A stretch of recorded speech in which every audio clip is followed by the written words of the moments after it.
샬롬 삼국지 9권 10번째. 촉병들은 장기를 쐬어도 아무 일 없고 또 독 있는 샘에 중독되거나 목마른 기색도 없이 이곳에 이르렀습니다. 그 4개의 독천도 촉병들에게는 듣지 않는 것 같습니다. 타사 대왕은 아무래도 그 말이 믿업지 않은 듯했다. 곧 맹획과 함께 높은 곳에 올라가 촉병 쪽을 내려보았다. 정말로 족근들이 아무 일 없이 크고 작은 통에 물과 간장을 날라다 말을 먹이고 밥을 짓는 게 보였다. 다사대왕은 머리끝이 쭈뼛했다. 질린 얼굴로 맹획을 돌아보며 단식했다. 저것은 아무래도 하늘이 보낸 군사들 같습니다. 실로 어찌하면 좋겠습니까? 맹획이 오히려 그런 다사대왕의 마음을 다잡아 주듯 말했다. 우리 형제가 나가 족병과 한바탕 죽기로 싸워보겠소. 싸움터에서 죽을지언정 어찌 손을 내밀어 묶임을 받겠소. 다사대왕도 거기에 힘을 얻었는지 이를 악물며 말을 받았다. 만약 대왕께서 그 싸움에 지시면 나의 처지도 끝장입니다. 마땅히 소와 말을 잡아 장정들을 배불리 먹이고 후한상을 내려 그들로 하여금 물불을 가리지 않고 싸우도록 만들어야겠습니다. 그런 다음 그들을 휘몰아 똑바로 촉병의 진체를 덮치면 이길 수도 있을 겁니다. 그리고 곧 그 말대로 했다. 술과 고기를 흠뻑 마시고 상까지 두둑히 받은 만병들은 크게 기세가 올랐다. 맹획과 타사 대왕이 그들을 이끌고 막 싸우러 나서려는데 문득 졸개 하나가 달려와 알렸다. 우리 동뒤 서쪽 은야동 21번째 동주 양봉이 3만군을 이끌고 우리를 도러 왔습니다. 그 말에 맹획이 크게 기뻐하며 소리쳤다. 이웃 군사들이 도우러 왔으니 이 싸움은 반드시 우리가 이기겠구나. 그리고 다사 대왕과 함께 동구까지 나가 양봉을 맞아들였다. 군사를 이끌고 동룡 동천으로 들어온 양봉이 말했다.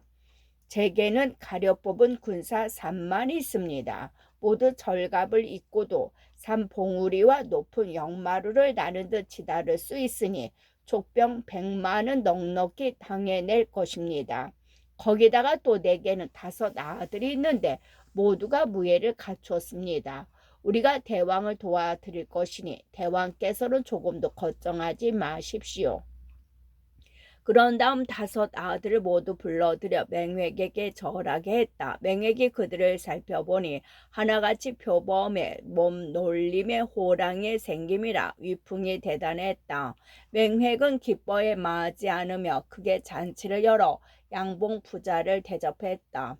술이 반쯤 오르자 양봉이 문득 말했다. 싸움터에는 즐길 거리가 적어 제가 놀이패를 약간 데려왔습니다. 모두 칼과 방패로 하는 춤을 잘 추니 불러다 이 자리에 재미를 더할까 합니다. 맹획이 그걸 마다할 까닭이 없었다. 그러자 금방 놀이패 수십 명이 장막 안으로 춤추며 들어왔다. 모두가 풀어 헤친 머리에 맨발이었다. 그들이 손뼉을 치며 노래하는 소리는 흥겹기 그지없었다. 맹획이 재미있게 보고 있는데 양봉이 문득 맹획 형제를 가리키며 아들 둘에게 시켰다. 너희는 어서 저 2분에게 술잔을 올려라. 이에 양봉의 2 아들은 술잔을 채워 맹획과 맹우 앞으로 갔다. 2 사람이 그 술잔을 받아 막 마시려는데 양봉이 벼럭치듯 소리쳤다. 아들은 어서 그 2 역적놈을 묶지 않고 무얼 하는가. 그러자 양봉의 2 아들은 그대로 맹획과 맹우를 덮쳐 묶어버렸다. 놀란 타사 대왕이 달아나려 했으나 그도 뜻같지 못했다. 양봉이 덮쳐 그 또한 사로잡히는 신세가 되고 말았다.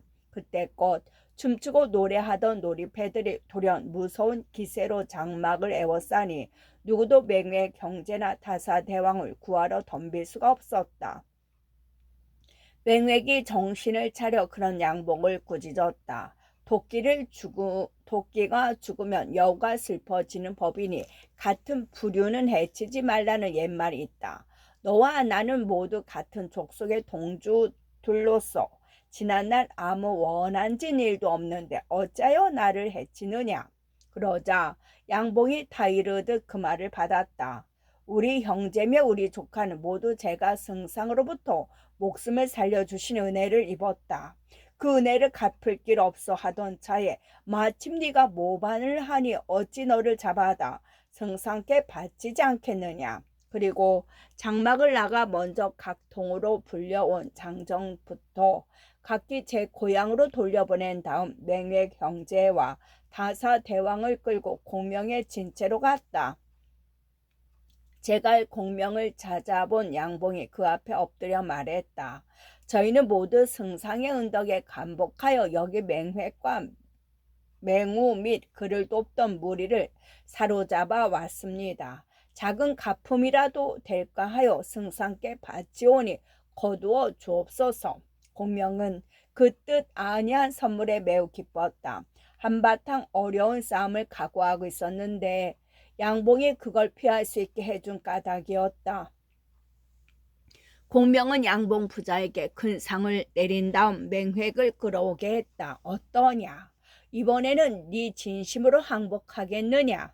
공명이 끌려온 맹획을 내려보며 웃음을 머금고 물었다. 맹획이 제 성을 못 이겨 소리쳤다. 이건 당신이 잘해서 나를 사로잡은 게 아니오. 우리 종족 안에서 서로 해쳐 이 지경이 낯설 뿐이외다. 죽이려면 어서 죽이시오. 이렇게는 결코 마음으로 당신에게 항복할 수 없소. 너는 나를 마실 물 한 방울 없는 땅으로 끌어들였다. 그리고 아천, 멸천, 흑천, 육천 같은 동물샘으로 우리 군사를 어찌해 보려 했으나 우리는 아무 탈 없이 이곳까지 왔다. 이 어찌 하늘의 뜻이 아니겠느냐. 너는 어찌도 이토록 되지도 않은 일을 꿈꾸고 고집하느냐. 공명이 별로 성난 기색 없이 차근차근 따져 대꾸했다. 거기에 힘을 얻은 맹획이 목소리를 가다듬어 다시 때를 썼다. 우리 조상은 은갱산이란 곳에서 살았소이다. 그곳은 세 갈래 강이 있고 지나기 힘든 관이 겹쳐 지키기는 쉽고 둘러엎기는 어려운 땅이요. 당신이 만약 나를 한 번 더 놓아주어 그곳에서 사로잡는다면 그때는 자자손손 진심으로 항복하고 섬길 수 있겠소이다. 맹에게 짐작대로 이번에도 공명은 굳이 마다하지 않았다. 그러나 표정만은 짐짓 매섭게 하여 다짐을 받았다. 좋다. 다시 한번 너를 보내주마. 가서 병마를 정비해 나와 한판 멋지게 승부를 겨뤄보자. 하지만 그때 사로잡히고서도 마음으로 항복하지 않는다면 구족을 잡아 죽일 테니 그리 알아라. 그러고는 좌우에게 일러 맹획의 밧줄을 풀어주게 했다. 다시 한번 불려난 맹획은 이번에도 절하며 고마움을 표시하고 공명 앞을 물러나갔다. 공명은 또 맹우와 다사 대왕도 풀어주게 하고 술과 밥을 내려 그들을 놀라게 했다. 두 사람은 송구스러워 감히 공명을 바로 쳐다보지도 못했다. 공명은 다시 그들에게 안장 얻은 말까지 내어주며 돌려보냈다. 공명에게 풀려난 맹획과 그물이 전혀 명은 밤낮을 달려 은갱동으로 돌아갔다. 은갱동은 맹획이 공명에게 말한 대로 밖으로 세 줄기 강을 겹으로 두르고 있었다. 노수와 감남수, 서성수가 그것으로 세 줄기가 한 곳에서 합치고 있어 삼강으로 불리기도 했다. 그 마을 북쪽으로는 거의 200리에 이르는 넓고 기른진 들이 있어 여러 가지 물산이 풍부했다. 또 그 서쪽 200리에는 소금광이 있었으며 서남으로 200리를 가면 노감이 이르고 정남 300리에는 양도동이 있었다. 은갱동이란 이름을 얻게 된 은은 그 동을 둘러싸듯 자리 잡은 산에서 나왔다. 그 산 이름이 바로 은갱산으로 산 중턱에 궁궐과 누각이 들어서 만왕의 거처가 되었다. 그 건물 가운데 조상을 모시는 사당의 이름은 가귀였고 거기서 사철 소와 말을 잡아 지내는 제사 이름은 복귀였다. 족이나 그 밖의 외지 사람을 제물로 써서 그 제사를 지냈다. 그곳 사람들은 또 병이 나도 약을 먹을 줄 모르고 무당을 불러 푸닥거리를 할 뿐이었다. 그 무당을 일러 약귀라 했다. 형법도 없이 죄를 지으면 그저 목을 자르는 게 유일한 법이었다. 그곳 사람들은 혼인 풍습도 몰랐다. 계집아이가 자라면 골짜기로 가서 목욕을 하는데 그때 남자도 그녀들과 함께 섞여든다. 그리고 거기서 서로 눈이 맞으면 짝을 정하는데 부모도 그걸 막지는 못했다. 하계라고 이름하는 풍습이었다. 먹고 사는 방식은 흉풍에 따라 달랐다. 비바람이 알맞아 농사가 잘 되면 벼를 심고 거두었으나 벼가 익지 않으면 뱀을 잡아 죽을 쓰고 코끼리를 구워 밥 삼아 먹었다. 각 지방마다 가장 으뜸되는 일을 동주라 부르고 그 다음을 추장이라 불렀다. 매달 초 하루와 보름에 삼강성 안에서 물건을 사고 팔고 혹은 서로 바꾸었다. 맹획이 돌아간 그 나라의 풍속이 대강 그러했다. 맹획은 자기 동에 돌아가자마자 피부치와 그를 따르는 무리 천여 명을 모아놓고 물었다. 나는 여러 차례 족병에게 사로잡혀 욕을 보았소. 이제 그 원수를 갚고자 하는데 누가 좋은 계책이 없겠소. 그러자 한 사람이 나서서 말했다. 제가 한 사람을 청거하겠습니다. 그 사람이라면 제 관령을 쳐부술 수 있을 겁니다. 그 말에 여럿이 보니 그는 맹맥의 전함이요 8번 부장의 대대 동주였다. 그 사람이 누구인가? 맹맥이 기뻐하며 물었다. 대대 동주가 자신있게 대답했다. 여기서 서남쪽으로 가면 팔납동이 있는데 그 동주는 목록대왕이라 불리고 있습니다. 법술이 깊이 통해 있으며 나 다닐 때는 코끼리를 타고 비와 바람을 마음대로 부른다 합니다.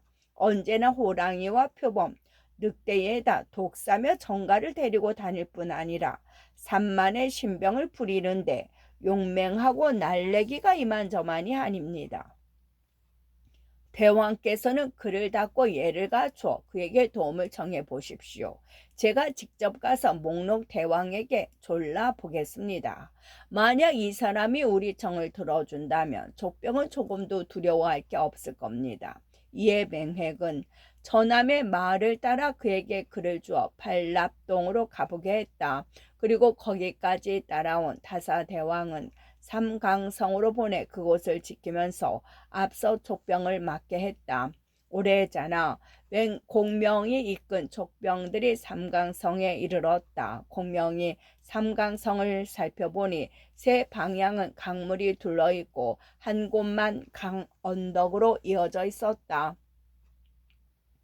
공명은 위원과 조원에게 각기 한 갈래 군사를 주어 길로 성을 치게 했다.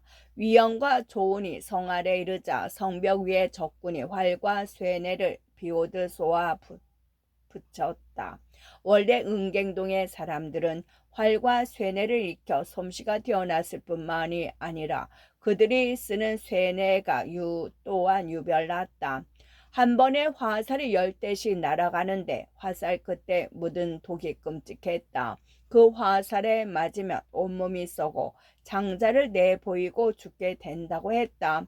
조은과 위원이 아무리 맹장이라 해도 그런 화살이 비오듯 쏟아지는 데는 도리가 없었다. 제대로 싸워 보지도 못하고 뒤로 물러났다. 적병이 굳게 성문을 걸고 들어앉아 활과 쇠뇌만 쏘아대는데 그 화살 끝에 무서운 독이 발려있어 어쩔 수 없이 물러났습니다. 존과 유언이 돌아가 그렇게 말하자 공명은 몸소 작은 수레에 올라 성 아래로 가봤다. 그리고 무엇을 살피는지 한참을 살피다가 진채로 돌아와 영을 내렸다. 진채를 10리쯤 뒤로 물려라. 이에 족병들은 10리나 물러나 다시 진채를 세웠다. 족병들이 갑자기 멀리 물러가는 걸 본 만병들은 기세가 오를 대로 올랐다. 큰 소리로 웃고 떠들며 서로 지하를 주고받았다. 족병이 두려워서 물러간 걸로 생각한 까닭이었다. 한편 공명은 군사를 물린 뒤에 진채로 문을 굳게 닫고 일체 나오지 않았다. 하루 이틀이 지나고 닷새가 지나도 아무런 영을 내리지 않다가 닷새째 저녁 무렵 왼쪽에서 가벼운 바람이 일기 시작하자 비로소 영을 내렸다. 모든 군사들 옷 한 벌씩을 따로 마련해 일경 때까지 점고를 받도록 하라. 어기는 자가 있으면 목을 베리라.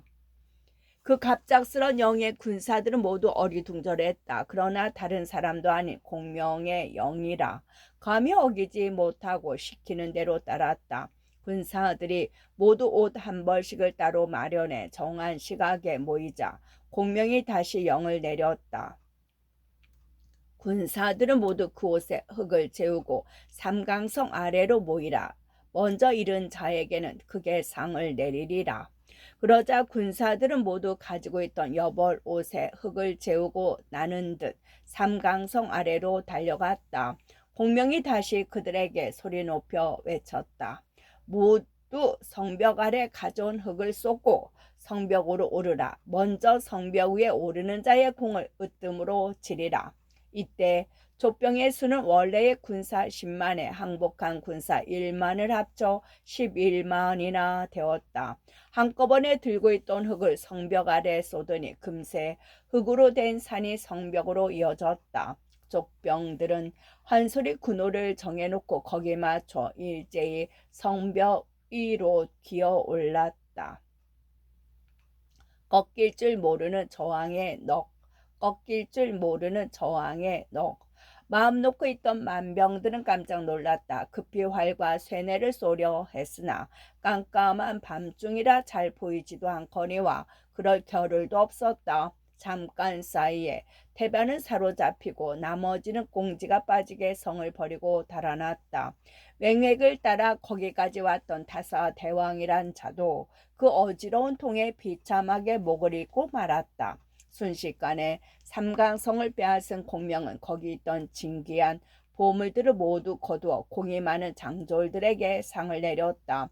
싸움에 이긴 데다 상까지 받자 족건들은 신이 났다. 드높은 사기로 다음 싸움을 기다렸다.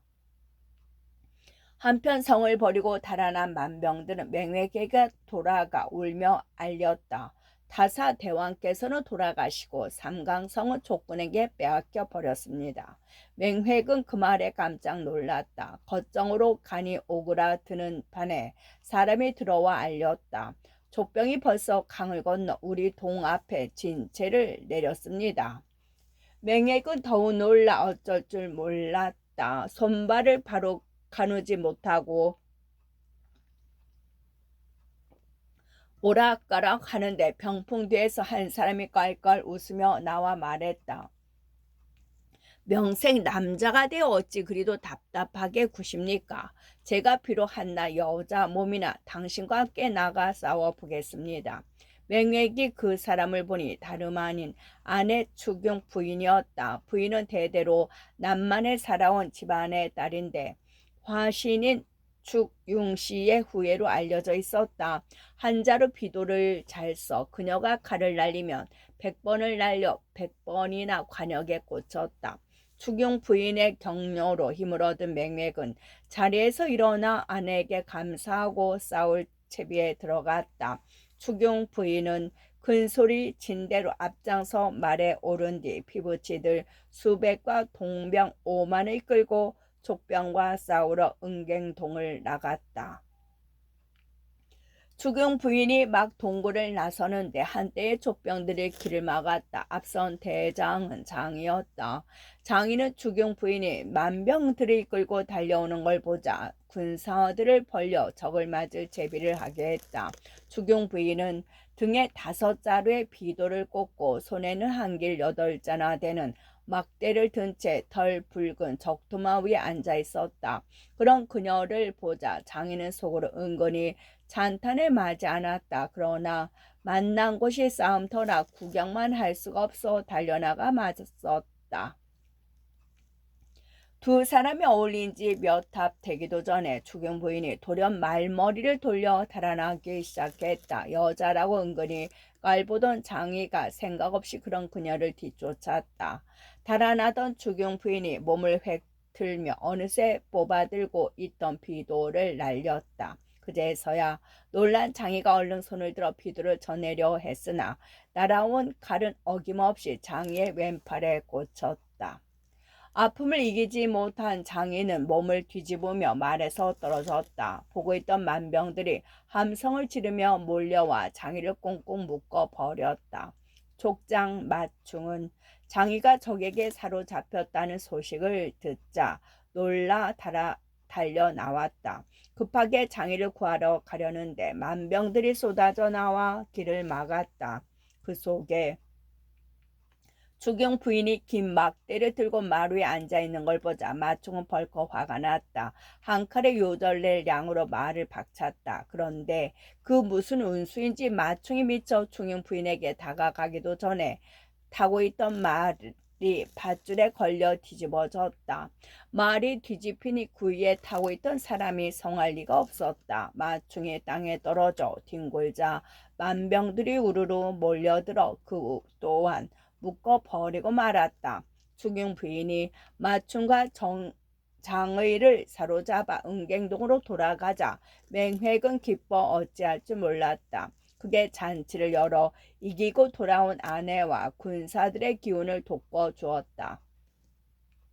도부수들은 저 두 놈을 끌어나 목을 베라. 무고히 남의 땅을 침범하는 족병들에게 본보기를 삼으리라. 흥이 오른 주경 부인이 그렇게 영을 내렸다. 맹획이 그런 아내를 말렸다. 제갈량은 나를 5번이나 사로잡았으나 살려서 돌려보내 주었소. 그런데 우리는 사로잡자마자 적장의 목을 벤다면 의롭지 못한 일이 되오.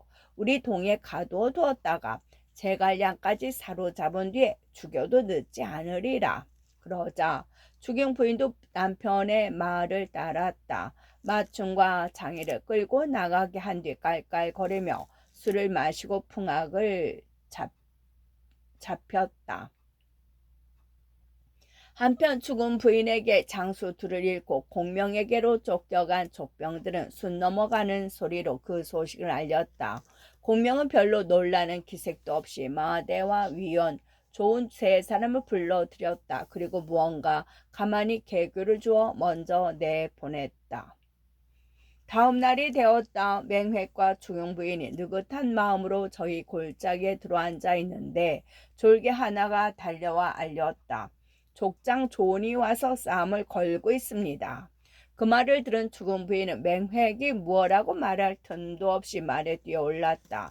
곧 조은과 죽은 부인의 한바탕 싸움이 벌어졌다. 그러나 어찌된 셈인지 조는 몇 합 싸워 보지도 않고 말을 돌려 달아나기 시작했다.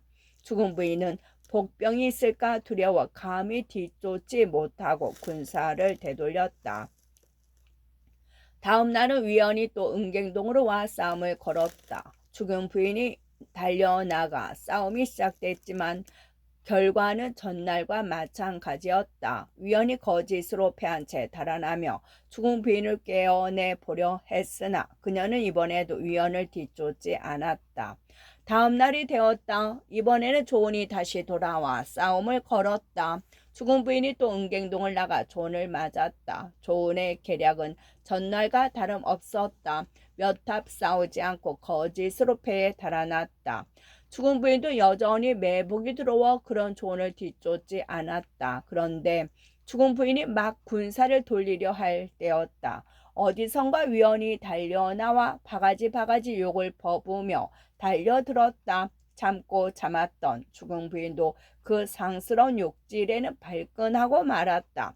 싸움 막대로 휘두르며 위원을 덮쳐갔다. 위원은 그런 죽은 부인을 놀려대도 몇 번 맞붙어 보지도 않고 말머리를 돌려 달아나기 시작했다.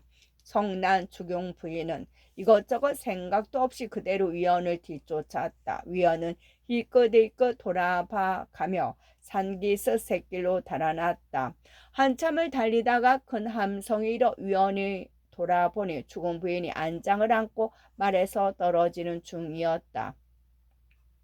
그곳에서 매복해 기다리던 것은 마대였다. 여기저기 말을 쓰러뜨리는 밧줄을 펼쳐놓고 기다리다가 죽은 부인이 걸리자 그 말을 쓰러뜨리고 말에서 떨어진 죽은 부인을 사로잡아 버렸다.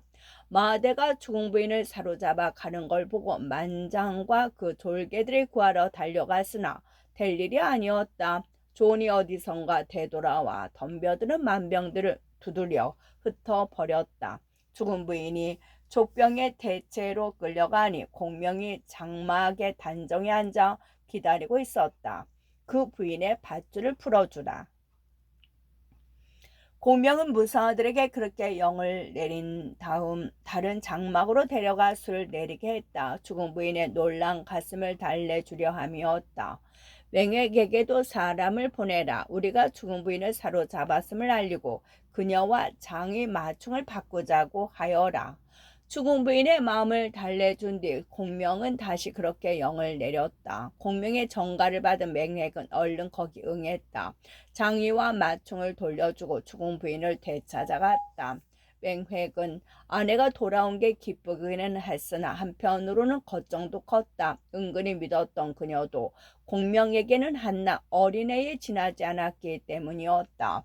다시 머리를 싸매고 걱정을 하는 중인데 졸개 하나가 달려와 알렸다. 발랍 동주께서 오셨습니다. 그 말을 들은 맹획은 뛰듯이 달려나가 발랍 동주를 맞았다. 발랍 동주인 목록 대왕이란 자는 흰 코끼리를 타고 왔는데 몸에는 금과 보석, 구슬을 꿰은 줄을 감고 허리에는 두 자루 큰 칼을 차고 있었다. 그 뒤에는 전날 전함인 대래 동주가 말한 대로 호랑이며 표범, 늑대 같은 짐승들이 떼를 지어 둘러싸듯 따라오고 있었다. 맹맥은 그 앞에 엎드려 그간에 있었던 일을 말하고 도와주기를 간절히 빌었다. 좋소. 내가 대왕의 원수를 갚아드리리이다. 맹획의 말을 듣고 난 목록 대왕은 기꺼이 그 청을 들어주었다. 맹획은 기뻐 어쩔 줄 모르며 크게 잔치를 벌여 그를 대접했다. 다음 날 목록 대왕은 자기가 이끌고 온 군사들과 사나운 짐승들을 데리고 촉군과 싸우러 나갔다. 위원과 조는 만병들이 나온다는 말을 듣고 군마를 펼쳐 싸울 태세를 갖췄다. 오래잖아 목록 대왕이 이끄는 만병들이 이르렀다. 조은과 위원이 진 앞에서 말 고삐를 나란히 하고 바라보니 만병의 깃발과 병기부터가 유별났다. 군사들은 거의가 옷을 입지 않았는데 벌거숭이 몸은 한결같이 붉고 얼굴은 못생긴 데다가 더럽기 짝이 없었다. 손에는 모두 네 자루의 날카로운 칼을 들었고 신호는 북과 징 대신 사금, 구멍이 많이 뚫린 징 같은 악기가 저희 악기를 썼다. 목록 대왕은 허리에 두 자루 보검을 차고 손에는 자루 달린 종을 든 채 흰 코끼리 위에 앉아 있었다. 그 뒤로는 큰 깃발이 수없이 뒤따르고 있었다. 존이 위원에게 놀란 얼굴로 말했다. 우리가 싸움터에서 일생을 보냈으나 저런 인물을 보기는 실로 처음이다. 위원도 목록 대왕을 보니 예사롭지 않아 놀란 빛을 감추지 못했다. 두 사람이 넛을 읽는 듯 보고 있는데 갑자기 목록 대왕이 뭔가 중얼중얼 외며 들고 있던 종을 울렸다. 그러자 호련 미친 듯한 바람이 일며 모래와 돌을 빗뿌리듯 족군에게 퍼부었다. 뿐만이 아니었다. 뒤이어 한 소리 뿔나팔 소리가 나자 목록 대왕이 데리고 온 짐승들이 이를 드러내고 발톱을 휘저으며 바람을 타고 족군을 덮쳐왔다. 존과 위원이 아무리 맹장이고 족병들이 아무리 단련된 군사라 해도 그런 적과 싸워 보기는 처음이었다. 족군은 제대로 맞서 보지도 못하고 되돌아 달아나기 시작했다. 만병들은 그런 족군을 뒤쫓아오며 죽이다가 삼강 얼음에서야 돌아갔다. 조은과 위원은 싸움에 진 군사들을 수습해 대체로 돌아갔다. 그리고 공명을 찾아가 싸움에 진 죄를 빌며 아울러 자기들이 보고 들은 일을 자세히 일렀다. 공명이 빙긋 웃으며 말했다. 싸움에 진 건 그대들의 죄가 아니다. 나는 초려에서 나오기 전에 남만에는 호랑이와 표범을 부리는 술법이 있음을 들은 적이 있었다. 그래서 이번에 족을 떠날 때 그런 적을 접으실 수 있는 물건들을 마련해서 왔다.